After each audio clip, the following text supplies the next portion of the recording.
अस्सलाम वालेकुम। कैसे हैं आप? सब ठीक हैं? हमने यूनिट नंबर 13 अपना आज स्टार्ट करना है, वो है कोरिलेशन। लास्ट जो हमने टाइप अभी चैप्टर अपना ख़त्म किया था वो हमारा था रिग्रेशन का। तो रिग्रेशन हमने कंप्लीट कर लिया था और उसकी हमने जितनी भी चीज़ें थी हमने सारी क्लियर कर ली थी। आज हमें जो स्टार्ट करना है वो है कोरिलेशन का टॉपिक, जो है हमारा यूनिट नंबर 13। स्टार्ट करते हैं इसको।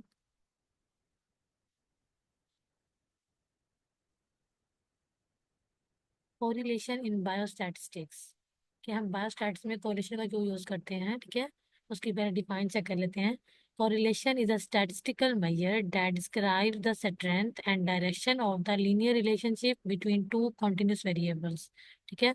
कोरिलेशन क्या है? स्टैटिस्टिकल मेजर है, ठीक है। उनकी टेक्निक है जो कि हम यूज करते हैं।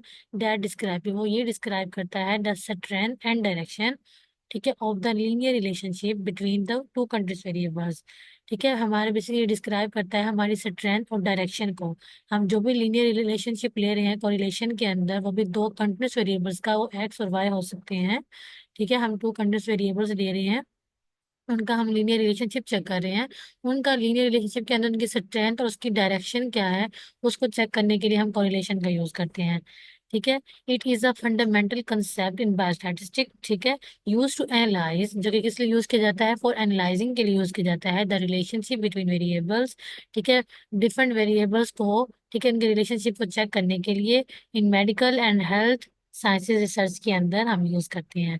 बेसिकली हम क्यों यूज करते हैं? डाटा को एनालाइज करने के लिए यूज करते हैं, और उनका वेरिएबल्स के साथ आपस में क्या रिलेशनशिप है उसको चेक करने के लिए और उसको एनालाइज करने के लिए हम कोरिलेशन का यूज करते हैं। हमारे पास एक वर्ड यूज होता है डिफाइन के अंदर कि लीनियर रिलेशनशिप। अब चेक करते हैं कि लीनियर कोरिलेशन क्या होता है, ठीक है। उसका लीनियर रिलेशनशिप की बात आ रही थी।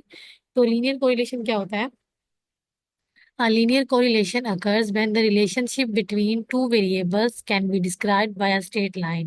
ठीक है। लीनियर कोरिलेशन क्या होता है हमारे पास? ये तब अकर होता है जब हमारा relationship between the two variables, हमने रिलेशनशिप चेक करना हो दो भी वेरिएबल्स का, can be describe by a straight line, और हम उसको डिस्क्राइब कर दें एक स्ट्रेट लाइन के थ्रू, उसको हम डिस्क्राइब कर दें। तो लाइन जो है लीनियर जो है वो साफ लफ्ज हमारे पास लाइन से भी शुरू होता है, तो इसमें हम स्ट्रेट लाइन की बात कर रहे हैं कि रिलेशनशिप को हम चेक करते हैं टू वेरिएबल्स के दरमियान और उसको एक स्ट्रेट लाइन को डिस्क्राइब करते हैं, ठीक है। The change in one variable is directly proportional to the change in the other variable. अब जाहिर बात है हम इसको एक स्ट्रेट लाइन से शो कर रहे हैं, तो हमारे अगर हमारे एक वेरिएबल के अंदर आएगा तो जाहिर बात है उतना ही चेंज हमारे दूसरे वेरिएबल्स के अंदर भी आएगा। फॉर एग्जाम्पल मैं एक्स वेरिएबल्स ले रही हूँ, ठीक है, और वाई वेरिएबल्स, ठीक है। एक्स मैं लेट कर लेती हूँ, यहाँ पे मैंने एग्जाम्पल भी दी हुई है, हाइट एक्स लेट कर लेती हूँ और वेट मैं ले लेती हूँ वाई। अब जाहिर बात है जितनी हमारी हाइट इंक्रीज करेगी उतना ही हमारा जो वेट होता है वो भी इंक्रीज करता रहता है, ठीक है। तो वो हमारे पास क्या होता है? लीनियर रिलेशनशिप, कि जब हमारा एक वेरिएबल इंक्रीज कर रहा है तो प्रोपोर्शन उसके इंटरचेंजिंग उसका दूसरा वेरिएबल भी क्या करेगा? चेंज होगा और इंक्रीज होगा, ठीक है। अगर हमारा एक वेरिएबल डिक्रीज हो रहा है तो उसके रेफरेंस से दूसरा भी डिक्रीज हो रहा होगा, ठीक है। जैसे अब देखें ना, हमारी हाइट कम है तो हमारा वेट भी क्या होगा? कम, ठीक है। अगर हमारा हाइट बढ़ रही है, इंक्रीज हो रही है, तो हमारा वेट भी क्या करेगा? इंक्रीज करेगा, ठीक है। तो वही बात है यहाँ पर कि the change in one variable is directly proportional to the change in the other variable, ठीक है। हाइट एंड वेट एग्जाम्पल ली गई थी, as height increases weight lands to increase in relation, ठीक है। तो हमारा वो जो वेट है वो भी इंक्रीज करेगा। फिर हमारे पास आता है non linear correlation. Linear correlation के बारे में पढ़ चुके हैं, अब नॉन लीनियर के बारे में देख लेते हैं कि नॉन लीनियर कोरिलेशन क्या है। नॉन लीनियर कोरिलेशन अगर्स, ये तब हमारे पास अगर होता है when the relationship between two variables can not be describe by a straight line, जिसको हम स्ट्रेट लाइन पे डिस्क्राइब नहीं कर सकते हैं वेरिएबल्स को। कौन से वेरिएबल्स को? टू वेरिएबल्स को। वो हम कोई भी ले सकते हैं, एक्स और वाई, जैसे हमने लेट किया हुआ है तो हम उसी को ले लेते हैं, तो उसको हम एक स्ट्रेट लाइन पे हम डिस्क्राइब नहीं कर सकते हैं। तो वो हमारे पास क्या होगा? Non linear correlation. The change in one variable is not directly proportional, अब वो उसके उल्ट प्रोपोर्शनल नहीं होगा into the change of the other variable. वो कहते हैं कि अगर एक वेरिएबल चेंज हो रहा है तो उससे ये फर्क नहीं पड़ेगा कि दूसरा भी चेंज होगा या नहीं होगा, तो उसका क्या होगा? प्रोपोर्शनल होगा, ठीक है। इस इसकी एग्जांपल हमने यहाँ पे लिखी हुई है कि डोज रिस्पॉन्स कर्व, ठीक है। हम कोई डोज ले रहे हैं, उसका रिस्पॉन्स क्या आ रहा है उसको चेक करने के लिए, जैसे कि द रिलेशनशिप बिटवीन ड्रग ठीक है, डोज का ले रहे हैं एंड रिस्पॉन्स। अब ड्रग हम डोज दे रहे हैं किसी को, ठीक है, कोई ड्रग रहता है तो उसको हम कोई डोज दे रहे हैं ताकि उसकी जो है ना ये आदत खत्म हो जाए। तो एंड उसका रिस्पॉन्स, ठीक है, अगर हम ड्रग उसको दे रहे हैं, उसको डोज दे रहे हैं, वो खा रहा है, तो उसका रिस्पॉन्स क्या आएगा? ठीक है, तो उसका जाहिर बात है अच्छा ही आएगा। अगर वो मेडिसिन ले रहा है और डोज ले रहा है कि उसको नशे की आदत खत्म हो जाए, ड्रग की आदत खत्म हो जाए, तो जब वो ले रहा है तो जाहिर बात है रिजल्ट सेम आएंगे कि उसकी आदत क्या हो गई है, खत्म हो गई है। तो वो नहीं हो रहा कि जैसे हमने मीन के अंदर बात की थी कि एक वेरिएबल अगर इंक्रीज होता तो दूसरा भी इंक्रीज होता रहेगा, ऐसा नहीं होता। इसके अंदर रिजल्ट जो है उसकी डोज प्रोपोर्शनल होते हैं, ठीक है, उसके मतलब चेंज हो सकते हैं। जैसे अभी मैंने यहाँ पे आपको बताया है कि अगर वो डोज ले रहा है तो उसकी जो आदत है वो क्या हो जाएगी, कम हो जाएगी, तो वो उसके अंदर बढ़ेगी नहीं, ठीक है ना। तो उससे उसका एक ही रिजल्ट है हमारे पास। लेकिन उसके अंदर क्या होता है लीनियर के अंदर कि हम अपना, जैसे हमारा एक्स वेरिएबल हमारा इंक्रीज होता जाएगा उसी तरह हमारा ये भी इंक्रीज होता जाएगा, हमारा वेरिएबल दूसरा भी इंक्रीज होता जाएगा। नेक्स्ट हमारे पास आता है टाइप्स ऑफ कोरिलेशन। हम कोरिलेशन के बारे में पढ़ चुके हैं कि कोरिलेशन क्या है, ठीक है। बेसिकली हम इसमें रिलेशनशिप चेक कर रहे होते हैं, वन टू और मोर इंडिपेंडेंट वेरिएबल्स का लीनियर रिलेशनशिप चेक कर रहे होते हैं। अब इसकी टाइप्स देख लेते हैं कि कोरिलेशन की कितनी टाइप्स हैं। टाइप्स ऑफ कोरिलेशन, फर्स्ट हमारे पास है positive correlation. When one variable increase the other variable also tends to increase, ठीक है। जब हमारा एक वेरिएबल इंक्रीज करेगा दूसरा उसके बरस उतना ही इंक्रीज करेगा, तो वो हमारे पास क्या होता है, पॉजिटिव कोरिलेशन होता है। सेकंड हमारे पास है negative correlation. When one variable increases the other variable tend to decrease. जब एक वेरिएबल इंक्रीज करेगा उसके बरस उसका जो दूसरा वेरिएबल है वो डिक्रीज करेगा, तो वो हमारे पास क्या होगा, नेगेटिव कोरिलेशन। मतलब उल्टे उसका रिस्पॉन्स है ना, कि अगर एक चीज इंक्रीज करी दूसरी डिक्रीज कर रही है, तो ये हमारे पास क्या होगा, नेगेटिव कोरिलेशन। ऊपर हमारा पॉजिटिव कोरिलेशन था, नीचे हमारे पास क्या है, नेगेटिव कोरिलेशन। पॉजिटिव क्या था कि जब एक वेरिएबल इंक्रीज करे तो दूसरा भी इंक्रीज करेगा। लेकिन नेगेटिव कोरिलेशन क्या है, जब एक वेरिएबल हमारा इंक्रीज करेगा तो दूसरा वेरिएबल हमारा डिक्रीज करेगा, ठीक है। जैसे मैं आपको नेगेटिव की कोरिलेशन की एग्जांपल दे देती हूँ कि हमारे पास पॉकेट मनी हमारे पास 500 है, ठीक है। तो उसको हम जितना भी यूज करेंगे, ठीक है, हम उसको यूज करेंगे, उसका इस्तेमाल कर रहे हैं, तो उससे हमारी पॉकेट मनी क्या हो रही है, खत्म होती जा रही है, तो वो इंक्रीज तो नहीं करेगी ना दोबारा, वो डिक्रीज होगी। तो वो हमारे पास क्या है, नेगेटिव कोरिलेशन। थर्ड हमारे पास है नो कोरिलेशन।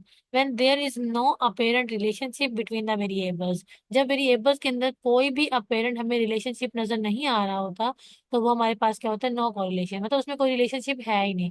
अब अगर आप थोड़ा और करें, कोरिलेशन लफ्ज रिलेशन से निकला है, ठीक है, कि हम रिलेशनशिप चेक कर होते हैं। को का मतलब क्या होता है, कोई से भी दो वेरिएबल्स का, ठीक है, तो कोरिलेशन। इसके अंदर जब हम कोई भी रिलेशनशिप नहीं देखते हैं अपने वेरिएबल्स के अंदर, तो वो हमारे पास क्या होता है, नो कोरिलेशन।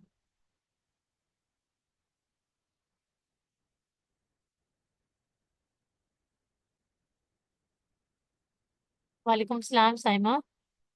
मैं वेट करती लेकिन रही थी, मैम किसी ने ज्वाइन नहीं किया, फिर मैंने मैम रिकॉर्ड स्टार्ट कर दी थी। मैम हमारी लाइट की इतना इशू हुआ था ना, तो अभी लाइट आई है, जैसे ही नेट आया है तो मैंने उस टाइम, मैं तो काफी देर से ट्राई कर रही थी मोबाइल डाटा पे। और 2 दिन पहले भी बस मैं हॉस्पिटल में थी अपनी नंद के साथ, मेरे से क्लास नहीं ली गई है। तो आज मैं घर पे थी तो नाइट लाइट ही नहीं थी, नेट पे इतना मसला हुआ था, अभी लाइट आई है तो मैंने उसी टाइम पर, मैं हैरान हूँ कि कोई लड़की क्लास में नहीं थी। कल भी ऐसे ही था, सिर्फ दो स्टूडेंट्स थी, लेकिन फिर मैंने अभी भी काफी वेट किया, उसके बाद किसी ने ज्वाइन नहीं किया, तो फिर मैंने स्टार्ट कर हम्म। दिया रिकॉर्ड करना लेक्चर। ये मैंने मैम बताया नेक्स्ट कोरिलेशन ये का टॉपिक मतलब मैंने स्टार्ट किया, जी कोरिलेशन का मैं उसकी डिफाइन भी करवा चुकी हूँ, आप वो लेक्चर में सुन लीजिएगा, ठीक है, लीनियर कोरिलेशन उसका मैम ठीक और है। Non linear. उसके अलावा भी अभी मैं ये जो बता रही थी इसकी टाइप्स को डिस्क्राइब कर रही थी। अब हम आगे चल रहे हैं जी उसकी मैम। एप्लीकेशंस की तरफ, ठीक है। Applications, correlation analysis is widely use in biostatistics. Biostatistics में कौन कौन सी एप्लीकेशंस हैं जाके हम कोरिलेशन का यूज कर रहे होते हैं, तो उसको हम डिस्कस करते हैं। फर्स्ट हमारे पास है आइडेंटिफाई रिलेशनशिप। ठीक है, सबसे पहले जो इसका काम है वो हम देखते हैं आइडेंटिफाई रिलेशनशिप। बेसिकली जितने भी रिलेशनशिप आ रहे होते हैं हमारे वेरिएबल्स के दरमियान, उनको आइडेंटिफाई करना, उनको चेक करना, ठीक है। Identify relationship between variables and understand the strength and direction of these relationships. सबसे पहले काम क्या होता है कि रिलेशनशिप जो भी आ रहे हैं वेरिएबल्स के दरमियान में, उनको अच्छे से आइडेंटिफाई कर लेना है, एंड डायरेक्शन, उसी के बाद ही हम समझ सकते हैं कि रिलेशनशिप के अंदर कितनी स्ट्रेंथ है, कौन सी डायरेक्शन हम यूज कर रहे हैं, उसके बाद ही अंदाजा होता है। उससे पहला काम जो होता है वो यही होता है कि हमने उन रिलेशनशिप्स को अच्छे से आइडेंटिफाई करना होता है। सेकंड हमारे पास है predict outcomes. Predict continuous outcome based on predictor variables. ठीक है, इसके अंदर प्रिडिक्ट आउटकम्स होते हैं, जितने हम वेरिएबल्स लेंगे उतने ही हम उसको यूज करेंगे वेरिएबल्स के अंदर। फॉर एग्जाम्पल हम 2 ले रहे हैं तो हमारे पास उसी के बेस पर हमारे पास रिजल्ट्स भी आएंगे। थर्ड हमारे पास है inform decision making. Inform decision making and policy development in health care and research. अब हमारे पास क्या होता है, हमें इन्फॉर्मेशन मिलती है कि हम आसानी से अपना डिसीजन बना सकते हैं, और कोई सी भी पॉलिसी डेवलपमेंट हमने करनी है हेल्थ केयर के अंदर या रिसर्च के अंदर, तो अच्छे से हम उसका डिसीजन कर सकते हैं। अब हमें इन्फॉर्मेशन प्रोवाइड करता है।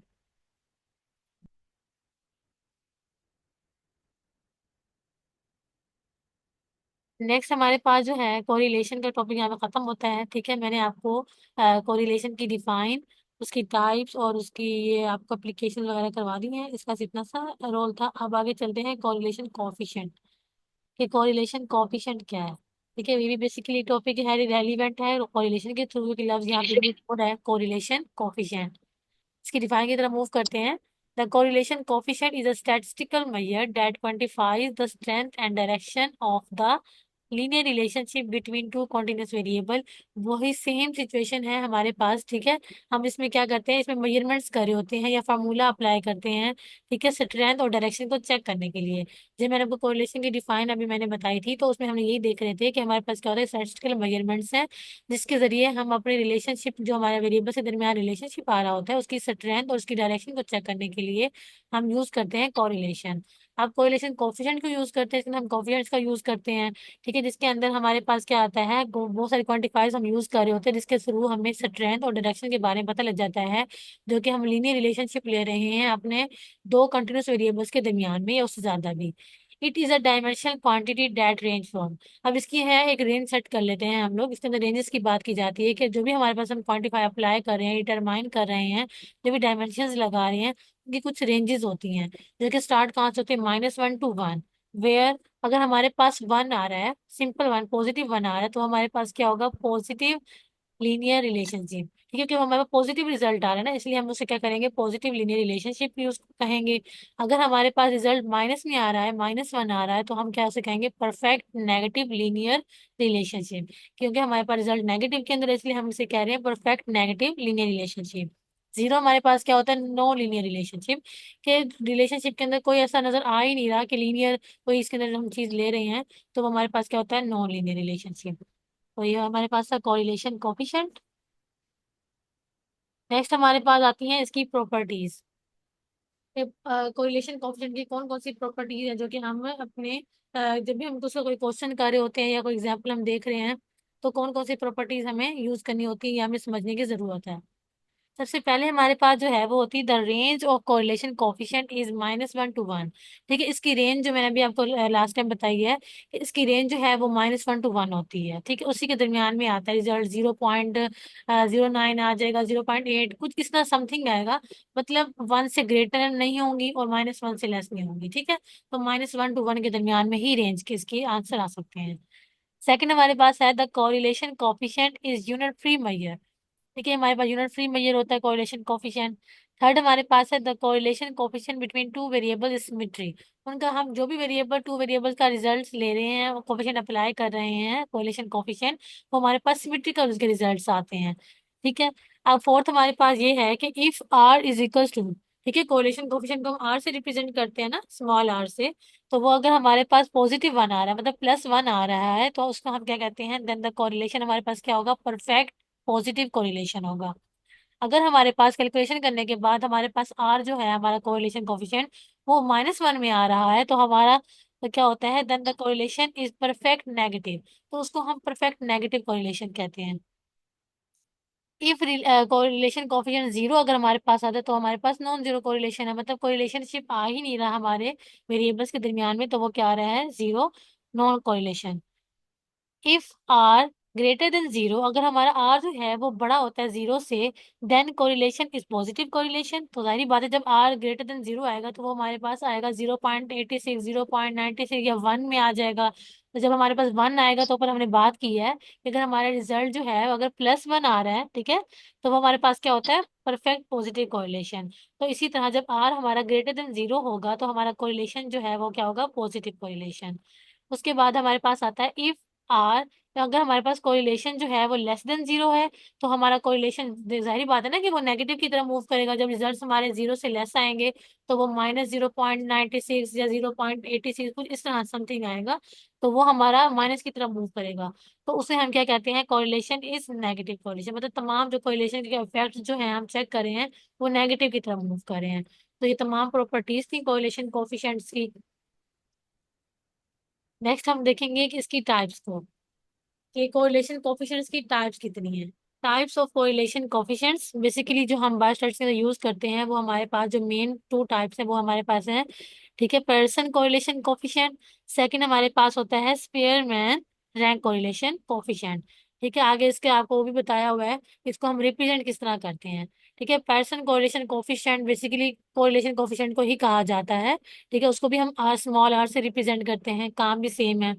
Pearson correlation coefficient measures the strength and direction of the linear relationship between two continuous variable। वही डिफाइन आ चुकी है correlation coefficients की, कि इसके अंदर हम क्या करते हैं, अपनी स्ट्रेंथ एंड डायरेक्शन को मेजर करते हैं जो कि लीनियर रिलेशनशिप के हमने थ्रू फाइंड की है बिटवीन टू कंटिन्यूस वेरिएबल्स के थ्रू। ठीक है, तो हम उसको क्या करते हैं, मेजरमेंट करते हैं उसकी उसकी स्ट्रेंथ और डायरेक्शन को चेक करते हैं। सेकंड हमारे पास है स्पेयरमैन्स रैंक कोरिलेशन कोफिशिएंट, जिसका आगे आपको सिंबल भी दिया हुआ है कि किससे हम इसको रिप्रेजेंट करते हैं। ठीक है, ये किससे यूज किया जाता है, measure the strength and direction of the monotonic relationship between two variables. ठीक है, रिलेशनशिप ये बेसिकली इसलिए यूज किया जाता है कि हम अपने टू वेरिएबल्स का रिलेशनशिप चेक कर लें, उसकी स्ट्रेंथ और डायरेक्शन को चेक कर लें। बस थोड़ा सा इसका में डिफरेंस आएगा इन दोनों के अंदर, बाकी तो मजीद कुछ नहीं आएगा। तो ये हमारे पास ही two types of correlation coefficients.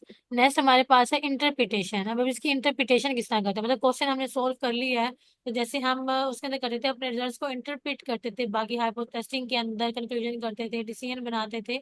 उसी तरह जैसे मैंने आपको स्टैंडर्ड मेजर्स ऑफ डिस्कशंस करवाई थी, तो हमने क्या था मेजर सेंट्रल टेंडेंसी वगैरह, तो उसके अंदर भी हम स्टैंडर्ड डेविएशन के अंदर, वेरिएंस के अंदर और टाइल डेविएशंस के अंदर हम इसकी इंटरप्रिटेशन करते थे। उसी तरह हमने यहाँ पर कोरिलेशन कोफिशिएंट में भी हमने इसकी इंटरप्रिटेशन करनी है। जैसे कि अब हमारे पास रिजल्ट आ चुके हैं, ठीक है, वो मेरा आ रहा है 0.7। ठीक है, तो वो क्या है, ग्रेट लेस देन और इक्वल टू आर है। ठीक है, आर हमारे पास क्या है, ठीक है, वन। अब आर जो है वो हमारा देखिए वन से लेस आ रहा है ना, हमारा जो है वो हमारे पास पॉजिटिव तब होता है जब हमारे पास रिजल्ट वन आ रहा हो। ठीक है, अगर वो उसके दरमियान ही आ रहा है, 0.7 आ रहा है, मतलब 0.5 से अबव हो चुके हैं, 0.5 से, तो वो हमारे पास क्या होगा, स्ट्रॉन्ग कोरिलेशन होगा। तो हम उसी के थ्रू अपना रिजल्ट ड्रॉ करेंगे। अगर मेरे पास 0.78 आ रहा है, 79 आ रहा है या इक्वल टू वन आ गया है, मतलब 0.30 से अबव या 0.50 से अबव आ रहा है, तो मेरे पास क्या है, स्ट्रॉन्ग कोरिलेशन। मतलब जितनी भी हम कैलकुलेशन करेंगे अपना कोरिलेशन कोफिशिएंट को हम यूज करेंगे, तो हमारे पास रिजल्ट हमेशा ऐसे ही आएंगे, जीरो पॉइंट में आएंगे या वन या माइनस की तरफ जाएंगे। इससे अबव रिजल्ट्स हमारे पास कोरिलेशन कोफिशिएंट्स में नहीं आएंगे। ठीक है, तो हमारे पास यहाँ पर अगर 0.78 मतलब 50 से अबव आ चुका है या वन के इक्वल आ रहा है, तो उसको हम क्या कंसीडर करेंगे कि हमारा जो कोरिलेशन है वो क्या है, स्ट्रॉन्ग है। बेसिकली अगर हम इसके डिफाइन की तरफ जाएं तो हम इसी को यही तो चेक करने के लिए बैठे थे ना कि मेजर्स द स्ट्रेंथ, और उसकी हम स्ट्रेंथ चेक कर सके कि वो कितनी स्ट्रेंथ है उसकी, और उसकी डायरेक्शन को चेक कर सकें। तो इसकी हम क्या अंदाजा लगाएंगे, इसका इंटरप्रिटेशन क्या देंगे कि हमारे पास रिजल्ट जो है वो स्ट्रॉन्ग कोरिलेशन आ रहे हैं। इवन अगर हमारे पास 0.3 आ जाता है या 0.30 की रेंज में आ जाता है, तो 0 से नीचे तो नहीं जा रहा, माइनस की तरफ तो नहीं जा रहा ना, तो वो हमारे पास क्या एक मॉडरेट कोरिलेशन है। मतलब 0.50 से लेस ही है तो वो हमारे पास मॉडरेट आएगा।